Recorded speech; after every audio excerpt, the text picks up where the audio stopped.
Now let's take a look at how we add a property to a licensor. The properties would represent the trademarks that belong to this licensor. So let's pick the second licensor, La Jolla Motorcycles. I'll select that and I'll open it up. That will take us to the licensor screen. Licensor screen has 5 tabs. The last tab is Properties. When I click on that, there are 2 sub-tabs, Properties and Property Lists. We'll talk about the property lists in another tutorial. Here we have a properties table. There aren't any properties as yet, so we'll click on New to define the first one. When I click on New, a dialog box opens up, and we can define a property that is either a logo or a name. Let's pick Name.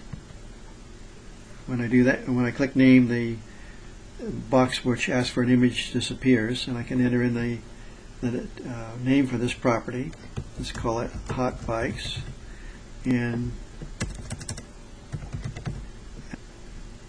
then the name for the design. I'll just call this A1, and then I'll click on Update, and that property will now appear in the property table. Let's define a second property. I'll click on New.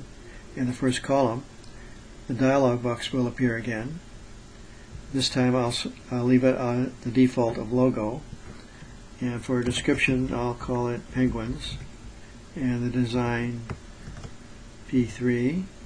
Then I need to upload the image for this logo, so I click on the Browse button. It takes me to my computer and I can find the image. Here's the image that I want for this logo, and then I'll click on Open.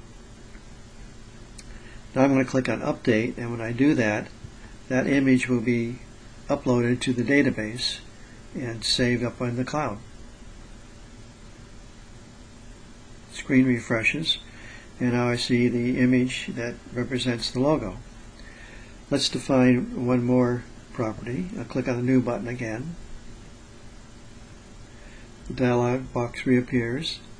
I'll pick a name again, and let's call it Penguins on Ice, and it'll be POI for the design, and I'll click on Update, and once more the properties table will refresh. And there we have the 3 properties that I've added for this licensor. Since this is a table, you can add as many properties associated with this licensor as you choose.